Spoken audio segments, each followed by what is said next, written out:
സ്ത്രീ ശാക്തീകരണത്തിനും വിഴിഞ്ഞം തുറമുഖം സാക്ഷ്യം വഹിക്കുകയാണ്. സ്ത്രീ ശാക്തീകരണത്തിന്റെ തിളങ്ങുന്ന മാതൃകയായി വിഴിഞ്ഞം അന്താരാഷ്ട്ര തുറമുഖത്തെ വനിതാ ക്രെയിൻ ഓപ്പറേറ്റർമാർ. അത്യാധുനിക റിമോട്ട് ഡെസ്ക് വഴി ചരക്ക് നീക്കം നിയന്ത്രിക്കുന്നത് മൊത്തം വനിതകളാണെന്നതാണ് പ്രത്യേകത.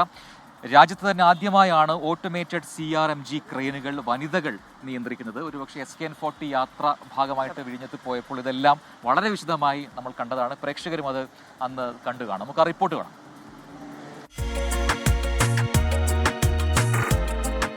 തുറമുഖത്ത് ഓട്ടോമേറ്റഡ് ക്രെയിനുകൾ പ്രവർത്തിപ്പിക്കുന്നത് ഈ വനിതകളാണ്. തുറമുഖത്തെത്തുന്ന കപ്പലുകളുടെയും ചരക്കുകളുടെയും നീക്കം നിരീക്ഷിക്കുകയും കൃത്യമായി ക്രമീകരിക്കുകയും ചെയ്യുകയാണ് ഇവരുടെ ജോലി. നിങ്ങൾ ആ കാണുന്ന ആ വലിയ സ്ക്രീൻ എന്ന് പറയുന്നത് അതിൽ ഈ ലെഗോസ് പോലെ കാണുന്ന ചെറിയ ചെറിയ കളിപ്പാട്ടം പോലെ കാണുന്നതൊക്കെ നമ്മുടെ കണ്ടെയ്നറുകളാണ്. ഓരോ കണ്ടെയ്നറിനും ഓരോ നമ്പർ ഉണ്ടായിരിക്കും. നീലയിൽ കാണുന്ന അതിന്റെ ക്രെയിൻസ് ആണ്. അതിന്റെ ഇടയിൽ കുറച്ച് അനങ്ങുന്ന സംഭവങ്ങൾ കാണുന്നില്ലേ, T01011 എന്നൊക്കെ പറഞ്ഞു, അതൊക്കെ നമ്മുടെ ട്രക്കുകളാണ്.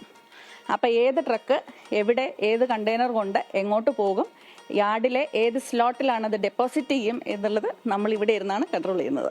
അദാനി സ്കിൽ ഡെവലപ്മെന്റ് സെന്ററിൽ വിദഗ്ധ പരിശീലനം നേടിയ 7 പേർ ഉൾപ്പെടെ 9 പേരാണ് ടീമിലുള്ളത്. ഓപ്പറേഷൻ സെന്ററിലെ അത്യാധുനിക റിമോട്ട് ഡെസ്ക് വഴിയാണ് കണ്ടെയ്നർ നീക്കം നിയന്ത്രിക്കുന്നത്.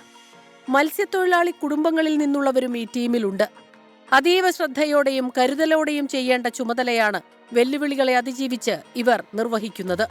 വിഴിഞ്ഞം അന്താരാഷ്ട്ര തുറമുഖം ലോകശ്രദ്ധ നേടുമ്പോൾ ഈ വനിതകളും രാജ്യത്തിന് അഭിമാനമാകുകയാണ്. 24 തിരുവനന്തപുരം.